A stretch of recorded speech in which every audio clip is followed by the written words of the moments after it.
Woolen Spinning. My name is Rachel. It is Tuesday, June 18th, 2024. I hope that this finds you really well.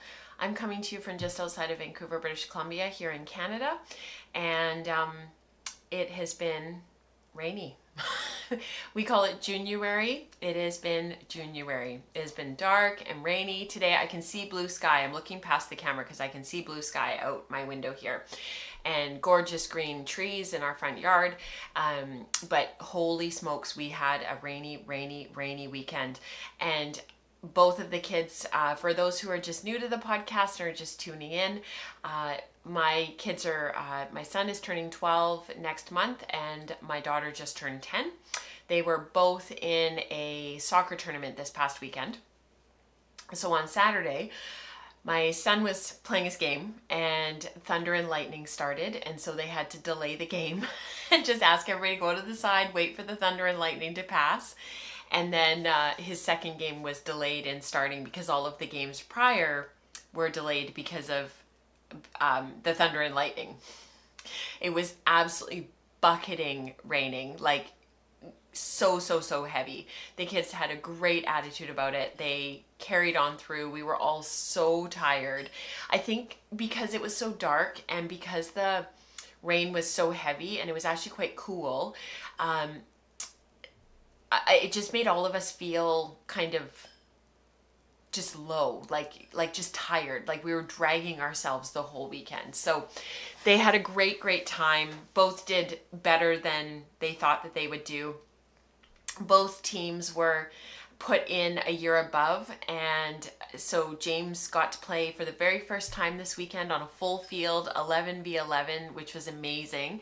And then Nora's team went in a year above into Div 1, which is like the top kind of most competitive play that they could get. And you know, they did okay. They tied 2, they lost 2. They didn't expect to win any. James's team won 1, and they didn't expect to win anything either. So really good, great weekend, but wet. Holy smokes, was it wet. So we had to go home in between games and get the kids changed, throw stuff in the dryer. Like it was a lot of driving, but because they were both playing about half an hour away from our house. So it was a lot of driving back and forth, but holy smokes was it wet. So I'm looking forward to some blue sky out there. Maybe I can get the kids outside later and go for a bit of a walk. It is so good to have everybody here in chat today. We've got lots and lots of people tuning in. Diana's here. So good to see you. I'll see you tonight at Guild. Dion, Tessa, Ellen, Ruth, Christine is here. Paulina is here. Lisa, Eveline, Dana, Alberto is here. Lisbeth is here. Holy smokes, you guys, there's lots of people here. Glenda's here. I'm probably missing people. Diane and Holly and Elizabeth. It's so good to see you guys. And Amy is here, which is actually Amanda. Oh, it's so wonderful to see you all. I don't see Eve. She's had quite the weekend with one of her pups. So anybody who knows Eve, reach out to her and just let her know you're thinking about her. Without further ado, let's do a little bit of housekeeping. I wanted to just mention quickly before we do the intro credits and whatnot, that I messed up on the Woolen Spinning radio episodes this month. So the podcast like collector thing that I use that publishes everything to all of the different platforms, it kicked out 2 episodes by accident. It was only supposed to kick out 1. So Patreon had 1 Woolen Spinning radio episode, which is the audio podcast as part of Woolen Spinning. But the podcast collector that kicks everything out kicked out 2. So some of you listened to Melly Knits wax poetic with me about fleece and wool. That is coming out in July. So that came out early. It wasn't supposed to be released just yet. So there is a little bit of confusion. I'm really sorry. It was just a scheduling error on my part. June and July are spelt surprisingly similarly when you're tired. So I'll talk a little bit more about Woolen Spinning Radio in a moment, but yes, there was a bit of a mix-up. Yes, there were 2 episodes on other platforms. No, Patreon was not wrong. It was just the episode with me and Rebecca talking a little bit about Maryland sheep and wool. So I just wanted to mention that. I am wearing a shirt that I made years ago, and I don't actually remember what the pattern was. It's a sewing pattern. I wear this all the time. I love it. It's just made in 100% cotton, and yeah, it's something I wear all the time. I just can't remember what the pattern was. And I don't want to start searching for it right this second because I will forget. But it's a lightweight cotton t-shirt. It's got a split hem. I usually tuck it into my jeans when I wear it. Just it's just one of those very well worn shirts that I would like to make more, and I just haven't had a chance to make them over the last few years, but I wear it all the time. All right, without further ado, let's get into the show, and we'll do a little bit of upcoming SPAKALs. For those who don't know what SPAKALs is, I'll tell you in a moment, and then we'll get into some projects that I've been working on.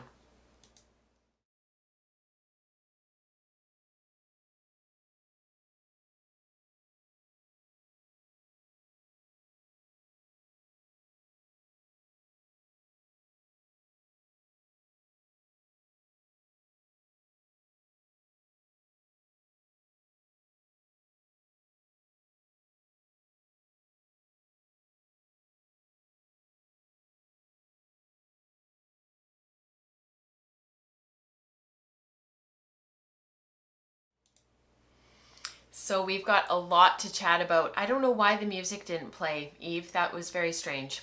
I'll have to fix it for the next episode. There's always something to fix. There's always something breaking. There's always something that needs fixing. It's just life. I feel like that just summarizes everything that this spring has been. All right. Let's talk about what's up and coming in this community. We have so much going on right now. It's a wee bit overwhelming. So let's just talk about all of the alongs that are going on first, and then we'll talk about sort of the other stuff that's happening in the community. Because if you can believe, there is more. But I didn't want to miss this because this is huge. So every sort of summer, and in the Southern Hemisphere, every winter at Woolen Spinning, it just kind of ends up that we have a lot going on. We usually have Tour de Fleece and Tour de Fleece Femme, which is happening, starts at the end of this month. It starts next week. That is one of our big events that we do in woolen spinning. And I think one of the reasons that it has become a really big focus is because Spinzilla is no longer a thing. That's been gone for a number of years. And Tour de Fleece has just sort of ended up being one of those things that as a community we really look forward to. I have entered us as a wildcard team, which means that the thread and the discussion for all of that is on the Slack channel and in our Ravelry group. The dates are for Tour de Fleece is June 19th until July 21st. And for Tour de Fleece Femme, that starts up again in August. So we have a little bit of a break. And then we'll be spinning together from August 12th through to the August 18th. There is a Slack channel dedicated to Tour de Fleece and Tour de Fleece Femme, and that is hang on. And that is on our Ravelry group, and then in the Slack channel, hashtag Tour de Fleece and Tour de Fleece Femme 2024. This down below here, this Ravatar is available in the Ravelry group, and you can make your Instagram handle, like your thumbnail, your Ravatar on Ravelry. You can use this to sort of declare that you're a part of the woolen spinning team. So please feel free to grab that in the Ravelry group. And I thought that I had actually linked to, I know everything is in the Ravelry, is in the show notes, but I thought that I had included the links for you guys here, but of course I didn't because it's been so crazy. I had an absolutely nutso day at work yesterday, like truly horrific. So you'll have to bear with me a little bit today because I am operating on half empty, to be totally honest. I will post all of the links for you guys.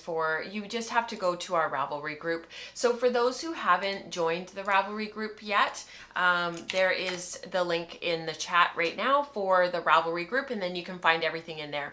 So grab your Ravatar for Tour de Fleece and Tour de Fleece Femme so that you can show everybody that you're a part of our team, and we look forward to spinning along. We do have more information in the Ravelry group in the Team Woolen spinning thread, so go and have a look there. There will be prizes, there will be some stuff throughout the spin.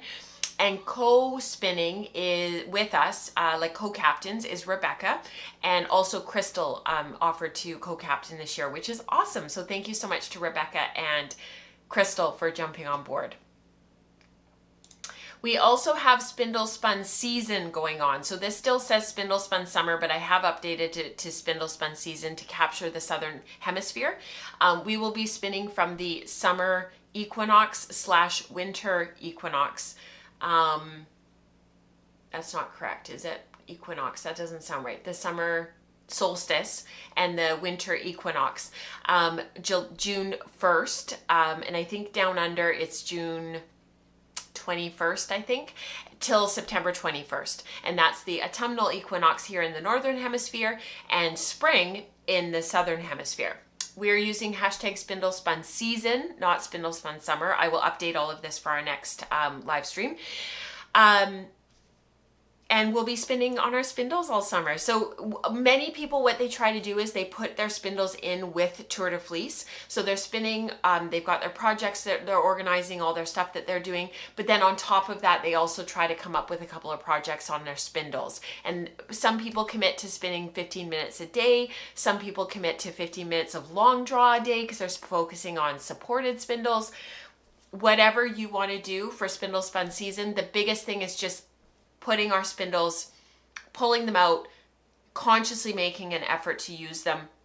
One of the things that I've noticed in our community over the last couple of years, I would say probably since like 2022-ish, it's 6 and 1/2 a dozen of the other, whether people are wheel spinning or spindle spinning. It's become, our community is so spindle rich and spindle forward that if you're a spindle spinner, like, come and jump in, because honestly, it's 6 and 1/2 a dozen the other, whether people are spindle spinning or wheel spinning now. It is so cool. So jump in with that, and I hope that for those who are just learning how to spindle spin, especially if you're just learning how to support spindle, there are some amazing people in our community that are going to want to help and support you. So find the channel on Slack that is hashtag Spindle Spun Season 2024, and you will find a lot of support and a lot of just people who are excited about spindling. Lastly, we have our chicken along. So I hope that you guys think this is hilarious. I thought that the chicken was just too funny for words. Our emotional chicken is a pattern that has been published on Ravelry. It is literally a knitted chicken. People just thought it was hilarious. A bunch of people in our community have already made their chickens. The idea is to have a knit along every summer. We did the Attune shawl spin along, knit along last summer. It went off like, it was fantastic. We all really enjoyed it. We had a great time. Some people have finished their Attune shawls. Some were still working on them. That is totally fine. Our emotional chicken spin along, knit along, that's what SPAKALs stands for, spin along, knit along, will be from August 19th through to September 22nd. So we'll have a lot of things wrapping up at the end of September, mostly because for me, going into the fall, it's a very, very busy season for me. And it's, you know, I like being present with these spin alongs and these knit alongs and whatnot. So the idea is that you raid your stash for your emotional chicken knit along, or you spin for it during Tour de Fleece or Spindle Spun Season. So whatever you want to do, and then you can jump in with making your chicken. The chicken, oh my gosh, it just cracks me right up. I just think it's so funny and so wonderful. So that's it for our SPAKALs and our spin-alongs this summer. It's a lot going on, and I hope that you guys will find something that you want to participate in. As always, for the next 2 years, 2024, 2025, we are working on our Year of Yarn. We are studying from the Spinner's Book of Yarn Designs by Sarah Anderson. For those who are new to the show, that is what we are working on as a community-wide along for the next couple of years.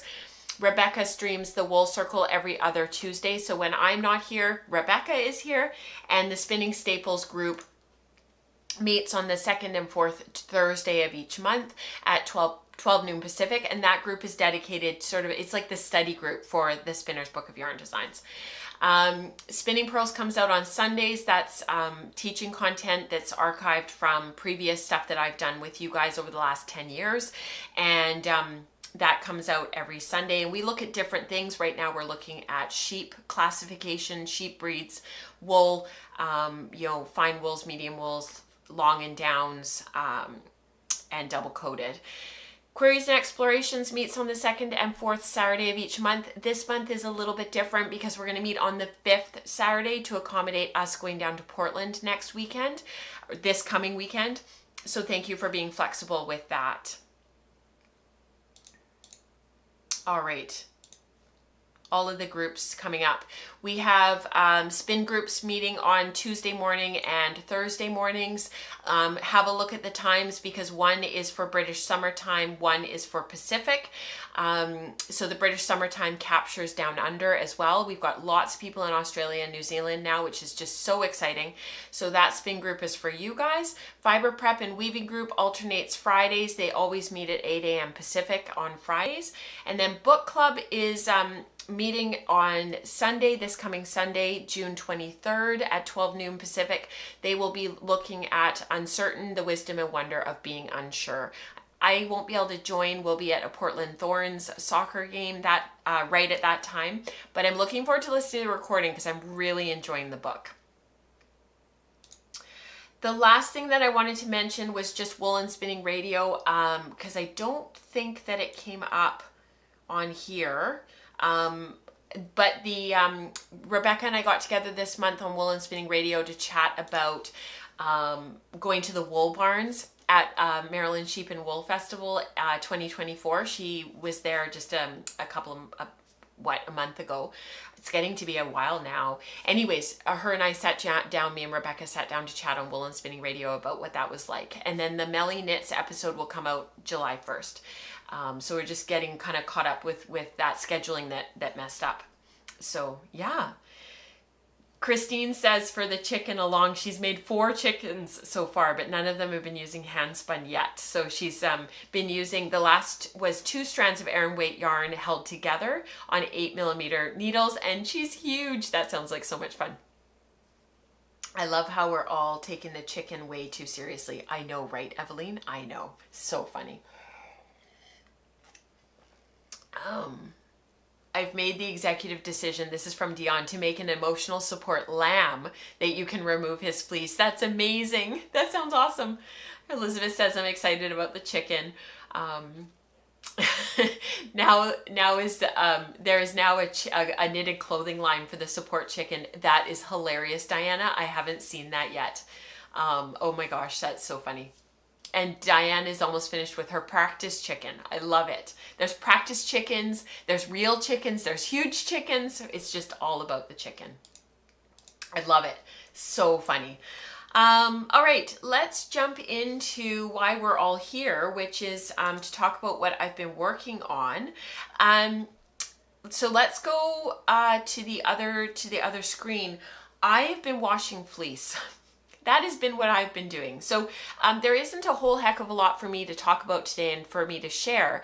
I'm happy to answer questions and to sort of go through what I've been working on.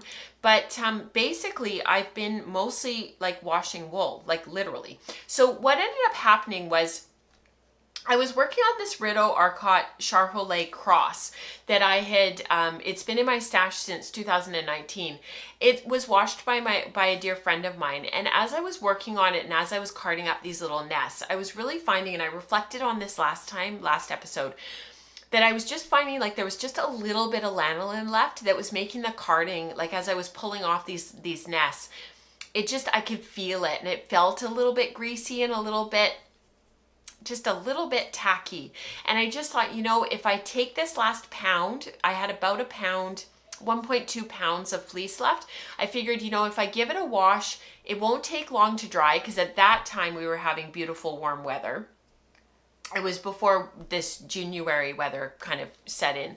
I thought, you know, I could probably get it washed and dried all in one evening, and I could probably pull it in for the night, leave it on our living room, dining room floor overnight, and it'll be totally dry in the morning. And sure enough, when I pulled it in the early evening, it was sort of like 95% dry. It was just a little teeny tiny bit damp, and it dried overnight. So I had done this initial prep, and I had done this initial sort of playing with it. I picked it. These are picked because it's very tippy, and so you can see here these tips right here. They just needed to be pulled off with my thumbnail. And the more I worked with it and the more I played with it, the more I was like, you know what, it would be really worthwhile to rewash this. So that's what I did. So because I was doing all of this washing anyways, and I was going to have to set everything up, and I was going to have to go through all of this and get it all into the laundry bags and sort of get it set up, I weighed it, and it was 1.2 pounds. So that does about one laundry bag full. I just stuffed it all into the laundry bag, zipped it up, and I put it off to the side. And I thought, you know, I think in my deep stash, I have another fleece that's not been washed yet. So I went through my stash, and sure enough, there was a vacuum packed fleece that I had got from my friend Kelly, who was in the process at that time of moving from Squamish over to Ucluelet on Vancouver Island. And she just needed to like get some things cleared out. And so she gave it to me, and I'd already washed my part of that fleece. And then I had her part of the fleece that wasn't washed. So I took advantage, and and it's 2 pounds. So I took the 2 pounds from her, and I got it washed, and I'll show it to you afterwards. But this was, I think France just scored. Did France just score? Yeah, France. So the kids are watching Austria against France, the game that was yesterday. So I don't know the results, so don't tell me if you know, the Euro Cup. So the kids are catching up on the game right now. It was a perfect timing, because I was like, we'll put that on. You guys can watch that. I'll do the live stream. Anyhow, so here is a little video that I put together for you guys.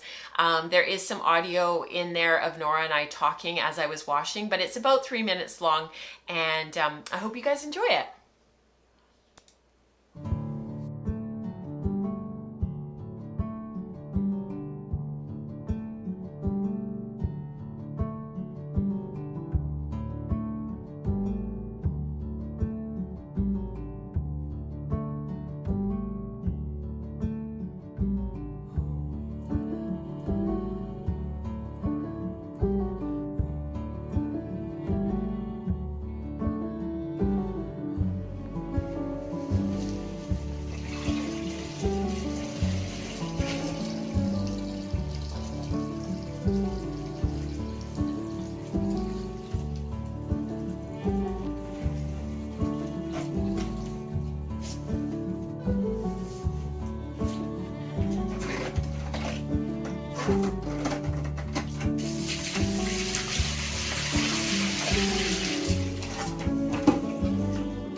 Looks like coffee.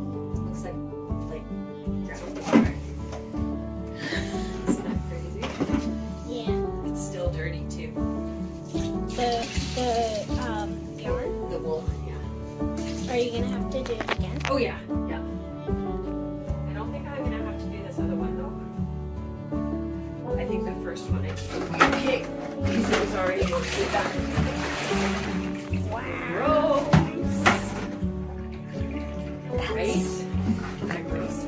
Yeah. Okay, let's see how bad this one is. Equally bad. Wow, that's dirty. Yeah.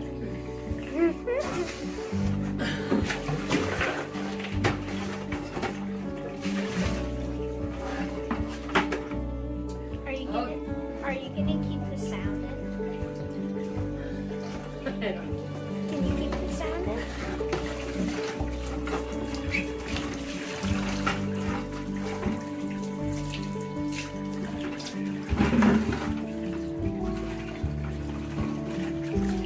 Here, you still. Yeah. Yeah.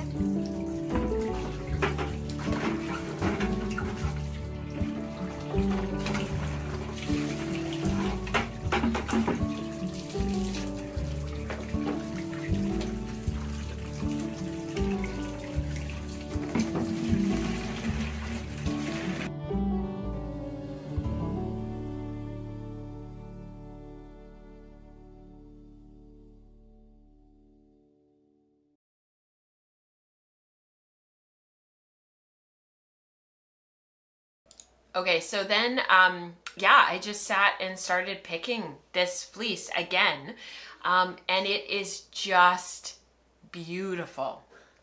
I am so, so glad that I went through and did it again. So let me show you really quickly, and then I'll talk about the CVM fleece, because there's two fleeces. Sorry, the kids are being a bit loud.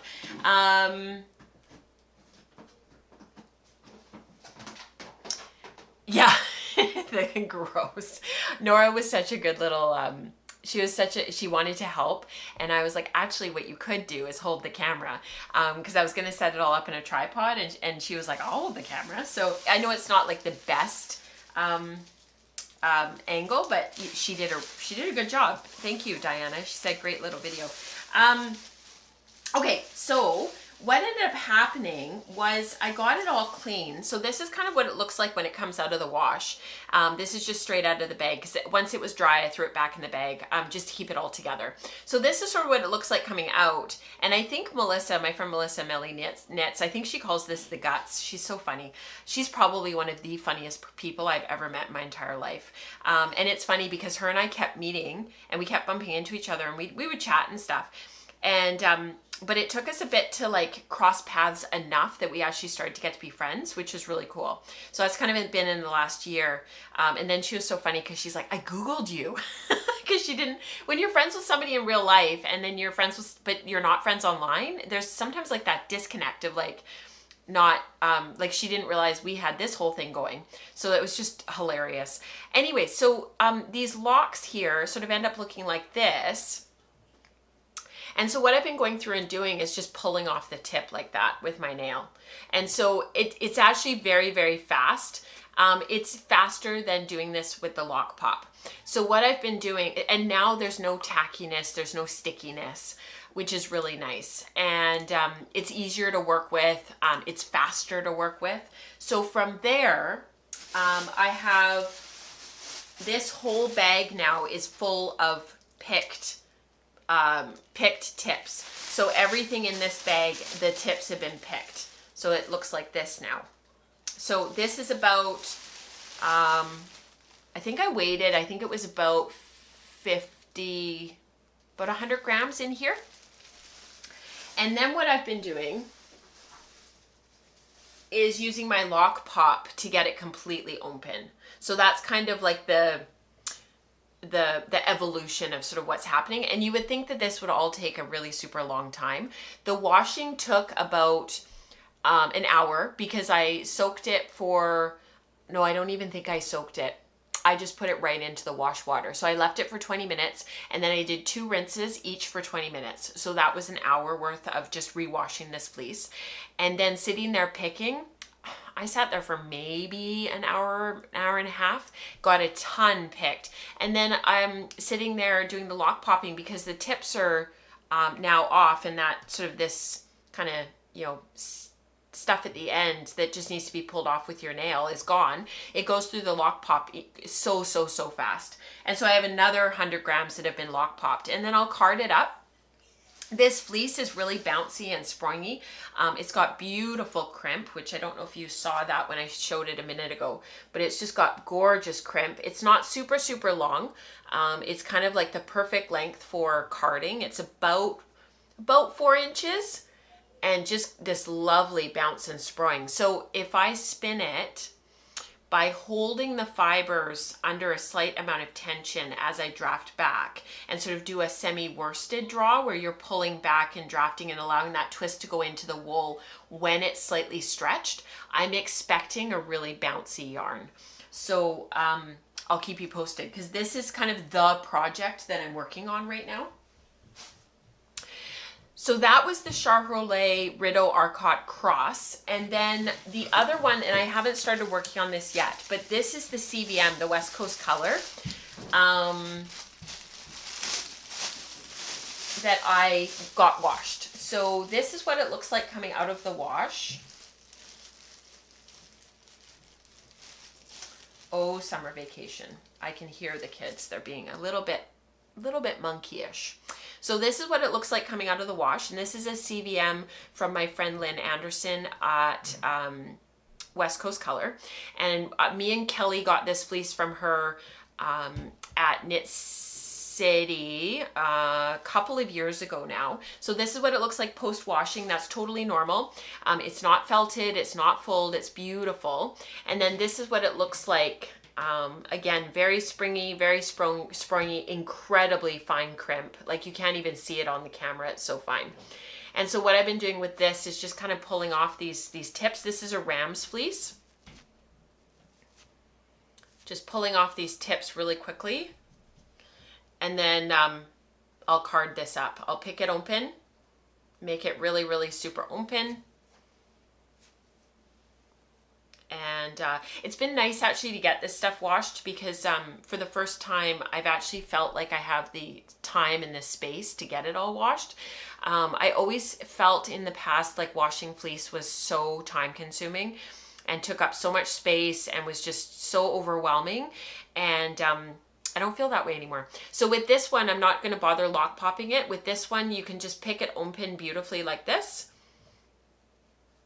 And I'll be able to card that up.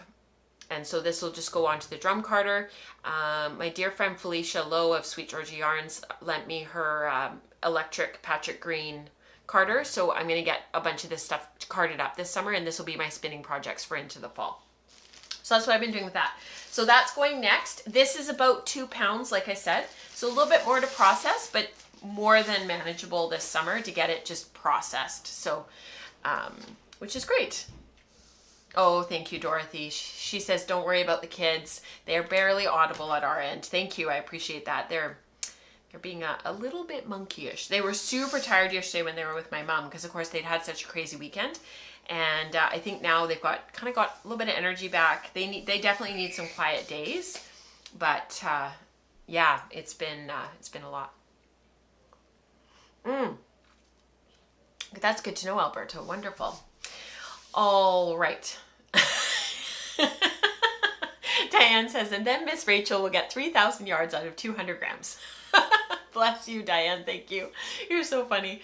The other project that I've been working on is actually, it's just because I like such light yarns. And, you know, it's funny because now I'm kind of paying for that light yarn because now there's like miles and miles of knitting. I'll talk about my moon set tee in just a minute. But now like I'm paying for it because the yarn is so light and airy and it needs to be knit like a little bit closer. And so, you know, on 3mm needles, it just feels like you don't make any progress, right? It's just like I've been sitting here knitting for 20 minutes and I've got nothing done, you know? And I was telling Nora, she's been working on a crocheted blanket and she finally ran out of the first color. So she's super excited because she gets to attach the second color. And she said to me that she felt like she wasn't making any progress. And I said, yeah, like that it's very real. Like your eye looks for the growth. And I said, so put in one of your row markers and then you can see how much progress you're making. And so she did that and she said it made her feel a lot better. So this spin was the one that's my proportion, contrasted proportion from our color contrast from last year. And I carded everything up. So I've got the last little bit to card that I talked about last episode. I finished spinning the first bobbin of 3 or 4. I still haven't decided if I'm going to do a traditional 3-ply or a Hauser yarn, which if you look here, let me just go back. This yarn here is the one that I finally decided on out of the sampling of the color contrast. So this one is oh shoot, is it 60-40 or 70-30 of the two colors, the blue to greeny, orange, yellow?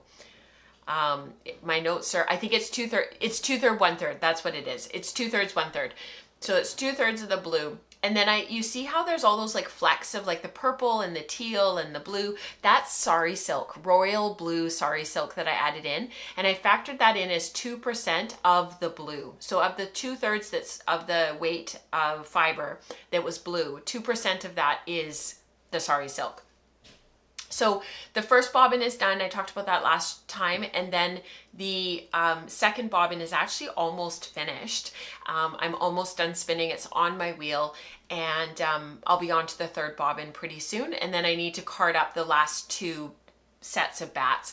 I did recard a few of the nests because they weren't really super well blended. And I think that was just because the kids were helping me. And I talked about that a little bit last show in episode 292. So there's that. So this project is ongoing. It's continuing. I'm doing the fiber prep in the background as I'm going. But honestly, over the last couple of weeks, what I really did was washing so that I can get this Rideau-Arcott, like get it to the point where I can actually start spinning it for Tour de Fleece. That's my goal. I guess I should have said that. My goal is to get this prepped so that I have the big spin for Tour de Fleece. So hopefully in our episode in July, the first Tuesday in July, I think that's July 2nd. I feel like it's the day after Canada Day, I think. Yeah, it's July 2nd. I'll have some spinning to show you guys and some sampling. So that's that spin. I'm excited about this one. I'm looking forward to having the spun yarn. I can see though that I'm going to be short on, like I'm going to need more fiber.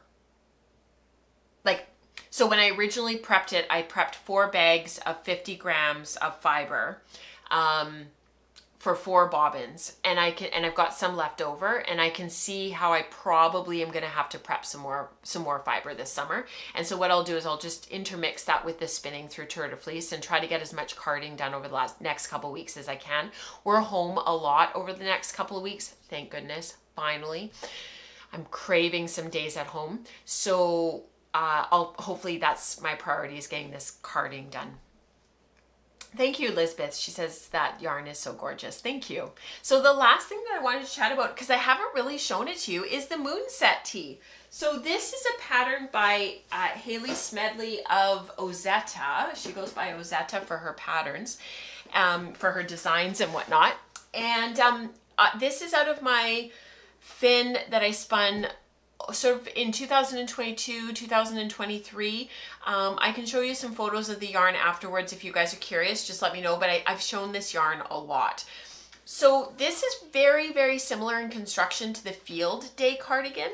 But basically what you do, and I did weave in the ends so that I could show you guys the back of the cardigan here. I'm just going to move the camera slightly so you guys can see. And then I'll put this in front of the light so that it doesn't glare at you. So basically what you do is you cast on back here and you work German short rows back and forth to build up the back neck. So basically what you end up doing is creating almost kind of a bit of a triangle type shape. And it kind of reminds me of like a barn, because it's straight across and then it goes down like this. And you create sort of this triangle that has the point lopped off basically, and that lifts the back neck and gives you that fit across the back of the neck that most of us are looking for in terms of like our clothing and how our clothing fits. And then you knit down until you have the depth in your shoulders, in your arm sky that you want. You can see here that when I went to add the body, like, and knit all of them, there's a line here.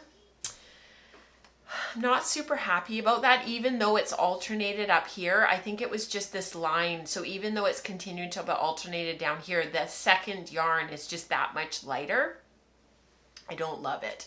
And then the back is, after you finish all of this, you knit, you do a provisional cast on, you knit out, and then you knit the front of the cardigan, or the front of the sweater. So with this one, you're building a 1x1 ribbed V-neck that you eventually bind off together, and then you join everything to continue working in the round. I think the big thing that the front, you can't tell that there's a bunch of striping and that there's a bunch of difference. Like, it looks very homogeneous, but it is really too bad that this kind of line has ended up back here. And you can see how much lighter these yarns are from these yarns, because I've been alternating the whole time, but for whatever reason, this just ended up with a line. So there's a part of me that's like, maybe I should finish it and dye it quite dark so that this would get covered. The other part of me really likes the natural gray and the light gray. It's really pretty. Gray isn't a great color for me, but it's quite a warm gray. It is quite, there is quite a bit of positive ease. Like, it's quite, on the dress form, it wants to, because of the t-shirt and the felt, it kind of wants to cling to it so it doesn't look as loose as it actually is. But like, even the arm sky is actually quite big.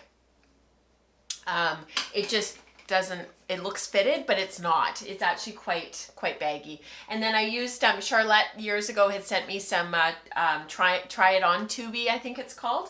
And I finally figured out a way to get it to work. So what I do is I stick the try it on Tubi into the needle here. And the idea is that you're supposed to be able to slide your stitches across seamlessly, but what ends up happening is you kind of got a ridge where the Tubi is, because it's a bigger circumference than the needle. So what I've been doing, you guys are gonna laugh, I use Scotch tape and I put it around, just a little bit, around the needle and the try it on Tubi to just basically make that join smooth, and then the stitches slide on no problem.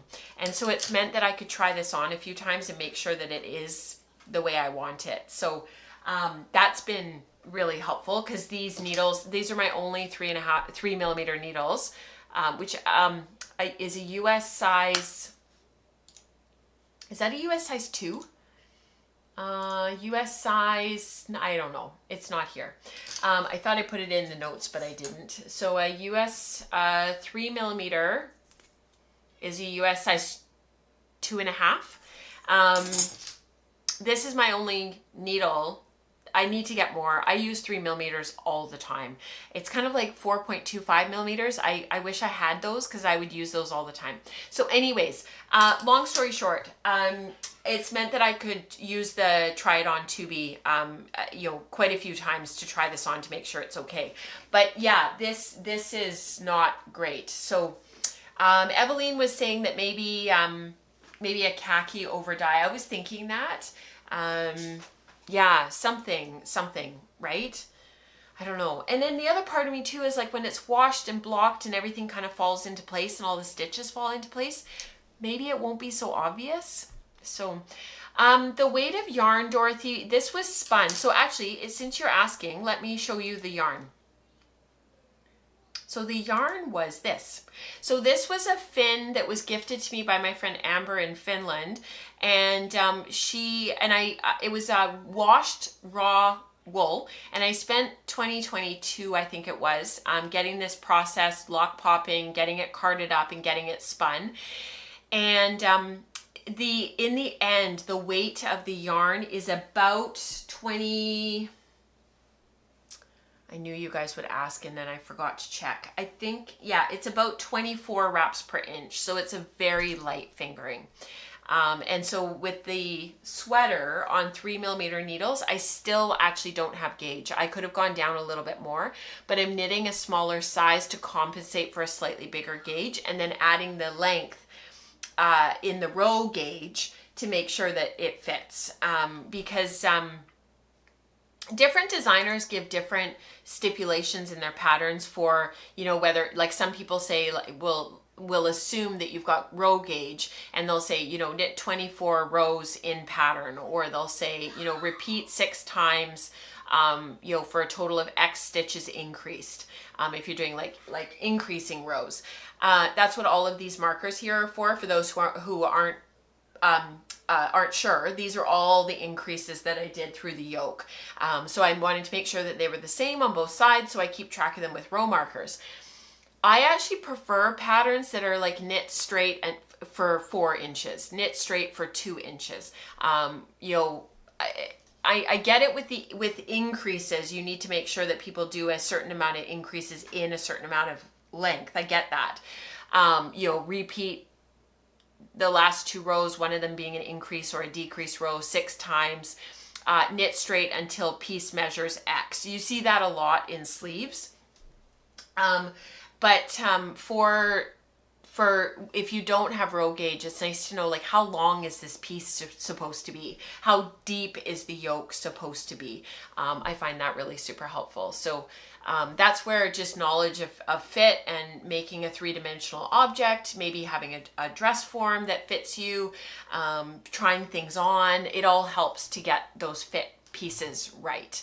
So that's the Moonset tee. It's knit in a cotton blend in the pattern, so I'm expecting mine to lay differently and to fit slightly differently. And that's intentional because I just love wool, and you guys know that. All right, and we really only get about a month and a half here of such hot weather that you couldn't wear something like this. Like even today, I think it's, what's the temperature outside? It's 15 Celsius. Like this would be it's a short sleeve shirt. It would be perfect for wearing today. Just perfect. Yeah. Yeah, it looks like people have been doing a lot of math, knitting math. Yeah, it's one of my favorite things. All right, without further ado, let's do community participation. It is quite large this month, and this week. We also have an Ask Anything that I wanted to start with. So we'll start with the Ask Anything. I thought it was a great question because it also comes up in community participation this month later on. So it was a great question, and let's start there. So I'll see you guys on the other side.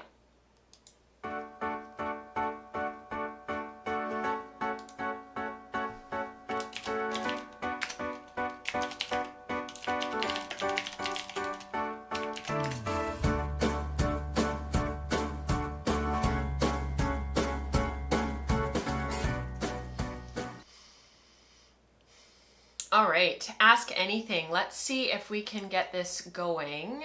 I just need to make sure that I have everything up. So, oh, thank you, Lisa. She says she loves that photo of me and Rebecca so much. Thank you. Mike took that photo when Rebecca was visiting last time. Okay, so Ask Anything. I put it here. It's easier to have it here than elsewhere on OBS because OBS, it gets lost. But this was a great question that came in, and I thought that it was worth talking about. This is from Linda. I'm sorry that the text is so small. As you can see, what she wrote is quite extensive. But I think that it's worthwhile to have a look quickly at her question. So this is her second spin for a sweater. She bought a fleece. It was a brown rambouillet, and she had the fleece cleaned and processed by a local mill.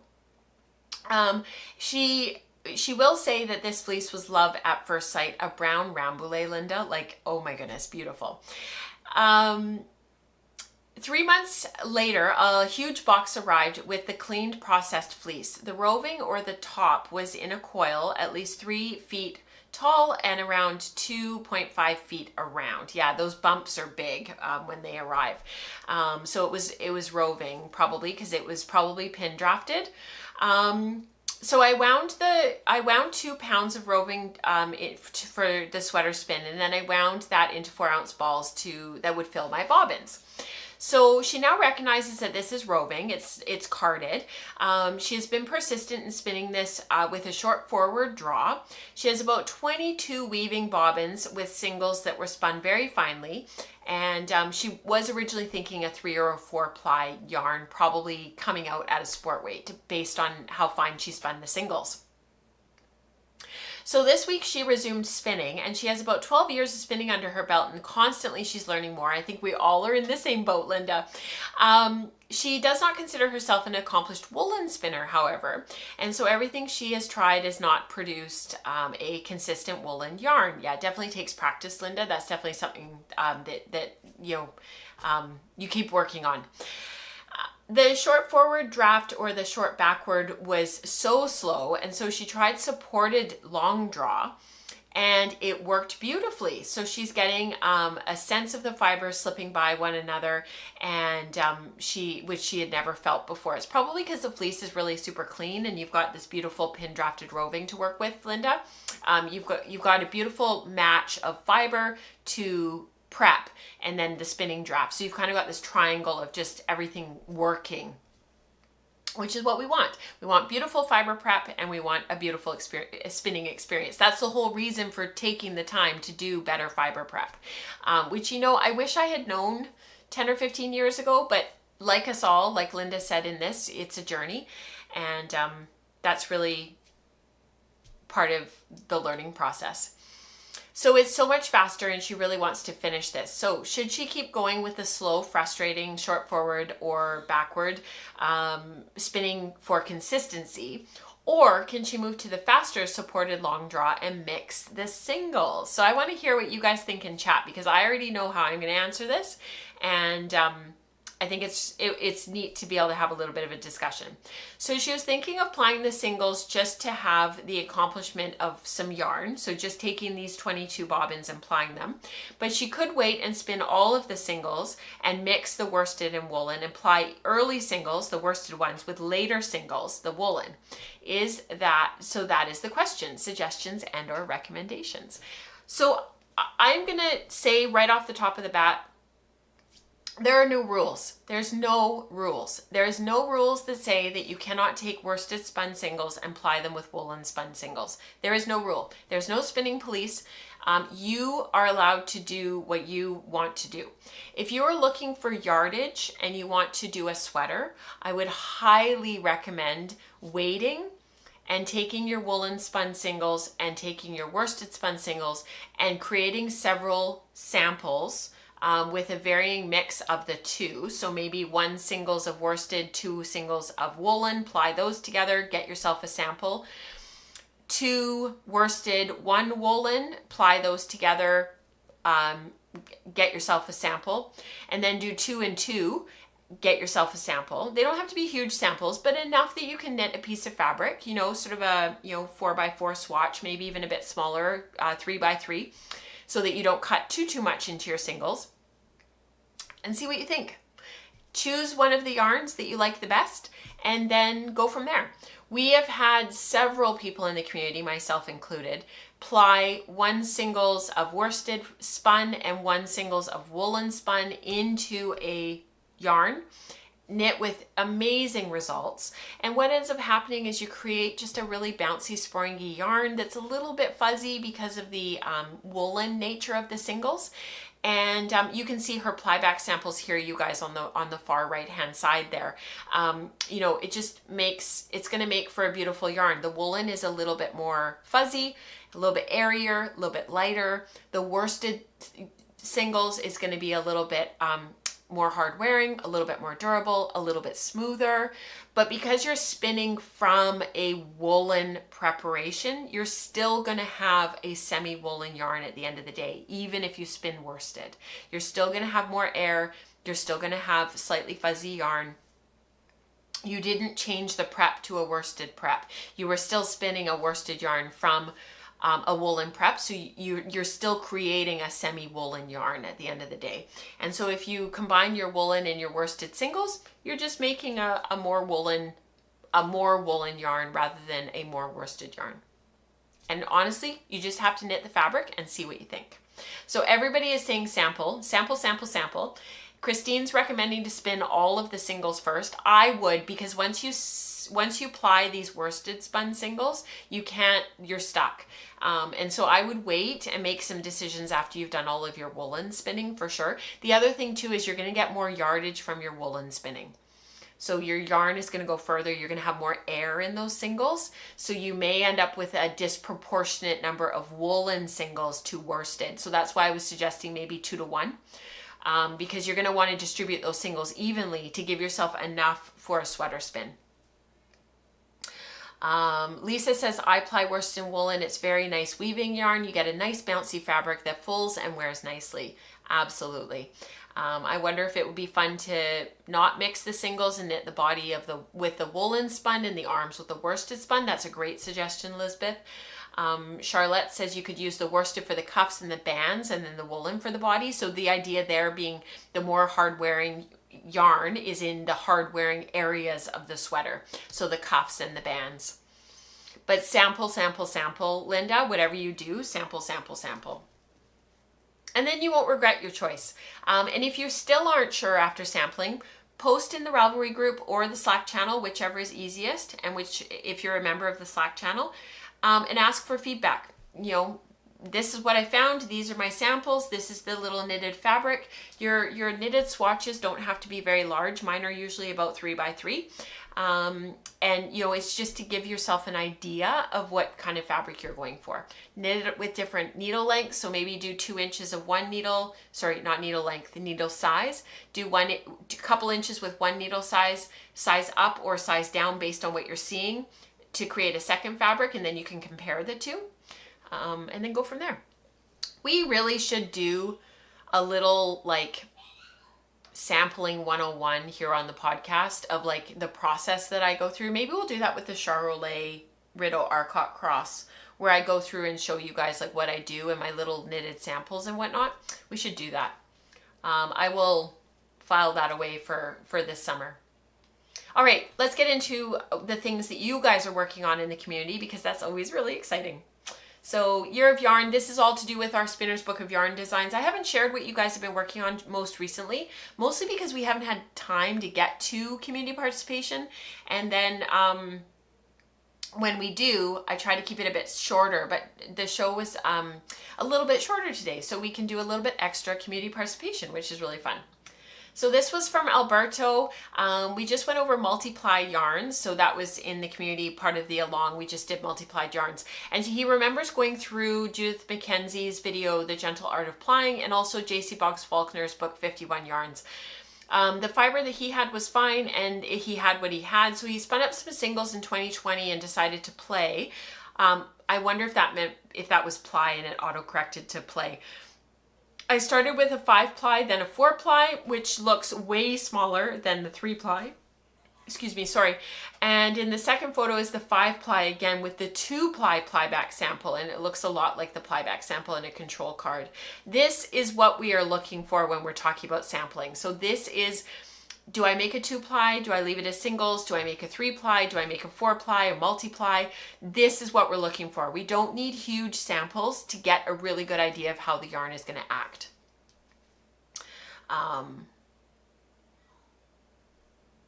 And then if you want to do a knitted sample with it, you just need a little bit more yarn. I tend to go for, if I'm going to do a knitted sample, I tend to go for about 10 grams. And that gives me a nice sample after I finish the knitting to keep together with tags, because you won't remember to say what I did.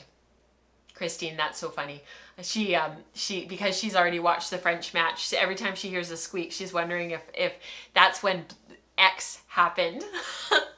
Yeah, I don't want to know who wins because I haven't seen the game yet either.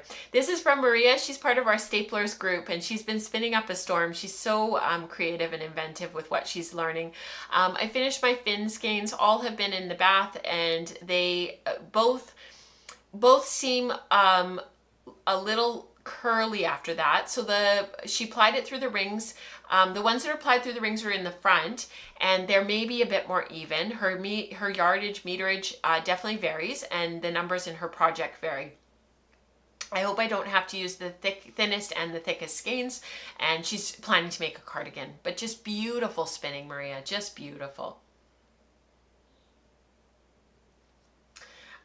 This is from Rebecca. So this was from the most recent episode of the Wool Circle that she did, and it was on spinning slub yarns.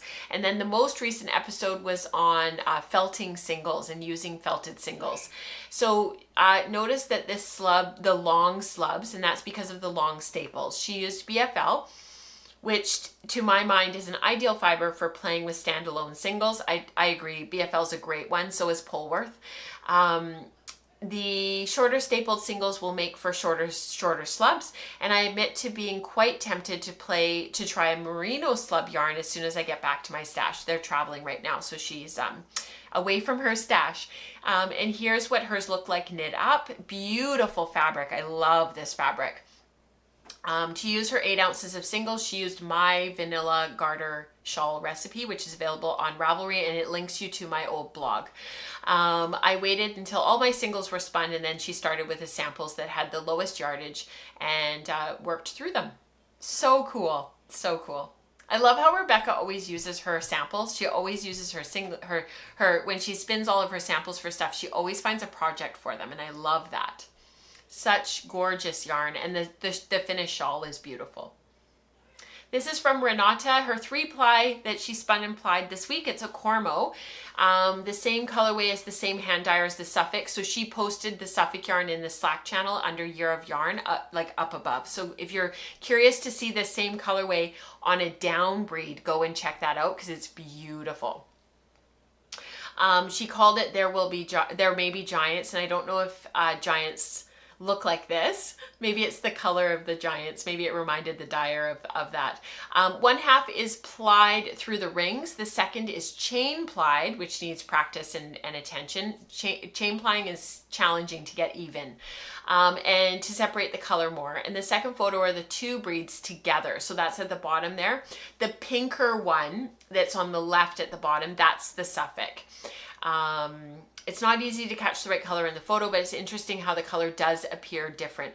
That is why I did all of this over the last few months. All of that color wheel dyeing is to see how the color is different on the different breeds, and then to use that as a jumping point for inspiration. It was fun to spin it, and yeah, so much fun. Cormo is really fun. It's it's very fine, lots of crimp. It's finer than merino. It can be very challenging to spin, but Renata just nailed it. This is from Amanda in Germany. So this is her first slub yarns. So one set was a sample, the white texel, which is that little one next to the color. And then the other one was a merino from her guild that she had never combined. Just beautiful colors there, Amanda. Really effective. You can really tell where I started to, with the setup of my e-wheel, I managed to get bigger slubs, and where I gave up hand winding the yarn onto the bobbin at the end because the e-wheel could not get enough tension. I folded the yarns, and maybe I could have skipped the last hot cold, but I was afraid the merino would fall apart. I get it. Spinning this kind of yarn for the first time with a tool that's not the best for the job, it turned out okay. I know for sure the results on my Ladybug would have been much better with or without the overspun parts. What I learned: slow down the spinner 9 out of 10 o'clock, turn up the tension as far as possible, and for the next time, change the bobbin as soon as the spinner struggles with winding on. I love the reflective nature of a lot of your guys' posts so that others can learn. It's fantastic. All right, spindle spun season. We have people that are already spindling because, like I said earlier, we are a spindle forward community. So this is from Greta. I love how these roll legs are loaded onto this distaff. How beautiful. So that's a technique that she learned from Kim McKenna, and I think I'm gonna try that this summer. It's just beautiful. And talk about being able to get a lot of fiber on the distaff, because you could crunch the roll leg down after pre-drafting. So beautiful, beautiful spinning, Greta, as always. This is from Simone. Started spinning this on her spindle last year, her New Zealand Rimu. I only have one other spindle that's smaller, which I haven't used much, and it was gifted to me, and it has cotton on it. I decided to transfer to the bobbin, and by doing that, I've realized how fine it was spun at the beginning. I'm going for a 2-ply to do a slightly lacy scarf, and I've started the next amount, and I'm just going to jumble up the thickness. Not that they should be hugely off, but really I kind of don't care about its consistency, as really it's my first supported spindle project. Absolutely. I love your joie de vivre there, Simone. It's so important.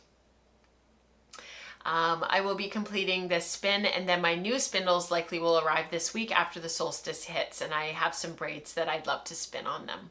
Beautiful. This is from Taji. They've been working on a ton of stuff, getting spindles clear. They've been doing fiber prep. They've been really, really active on Instagram, so definitely go and check her out. I think it's what is it? Starlight and, oh shoot, can't remember. I'm sorry, Tashi. I've been deep in long draw woolen spinning land, and I've been spinning, plying, and stashing yarns in a basket for the last 4 weeks. My basket is now too full, so it's bath time for these noodles. Pre-washing, it's 4,781 yards over 1,340 grams. With the grist ranging anywhere between 840 to 2,755 yards per pound.